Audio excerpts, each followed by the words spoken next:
పోలీసులు గరాణ మోసగాళ్ల మోసాలకు చెక్ పెట్టారు. 3 నకిలీ కంపెనీల పేర్లను పెట్టి క్రెడిట్ కార్డులతో 50 లక్షలకు టోకరా వేసిన నేరగాళ్లను పోలీసులు అదుపులోకి తీసుకున్నారు. ఉప్పల్ పోలీసులు గరాణా మోసగాళ్లకు చెక్ పెట్టారు. 3 నకిలీ కంపెనీల పేర్లు చెప్పి నిరుద్యోగులకు గుర్తింపు కార్డులతో వివిధ బ్యాంకులలో క్రెడిట్ కార్డులను తీసుకుని వచ్చి దాదాపు 50 లక్షలకు టోకర వేసిన 4 వ్యక్తులను అరెస్ట్ చేశారు. వీరి నుండి 5 లక్షల నగదు, 6 సెల్ ఫోన్లతో పాటు 2 ల్యాప్టాప్లను, 50 క్రెడిట్ కార్డులను, పాన్ కార్డులను స్వాధీనం చేసుకుని వారిని రిమాండ్కు తరలించారు.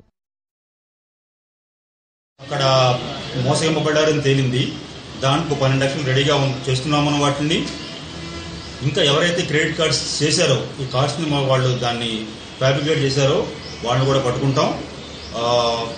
సో ఇది రాచకొండ పోలీసులో కమిషనరేట్లో సిపి గారి యొక్క ఆధ్వర్యంలో వారి యొక్క గ్రేడ్ సూపర్విజన్లో మన క్రైమ్స్ తర్వాత ఎస్ఓటి మన లోకల్ పోలీసు వాళ్ళు చేసిన పని కాబట్టి వాళ్ళందరినీ అభినందిస్తూ బ్యాంకు వాళ్ళకి మన మామూలు వారికి మన నిరుద్యోగులు కూడా మరొకసారి ఇలా మోసపోద్దని విన్నపం చేస్తూ స్నేహితులు ఎంతమంది ఉన్నారు అంటే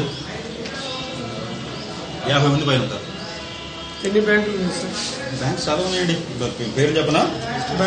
ఇండస్ఇండ్ బ్యాంక్ ఉంది, కోటక్ బ్యాంక్ ఉంది, ఆర్బిఎల్ బ్యాంక్ ఉంది, క్యాపిటల్ ఫస్ట్ అండ్ అది ఉంది, బజాజ్ ఫైనాన్స్ ఉంది.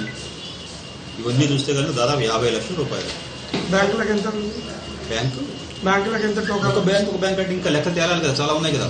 అంటే ఇది ఎలా బయటకు వచ్చింది సార్? ఇది ఎలా బయటకు వచ్చింది అంటే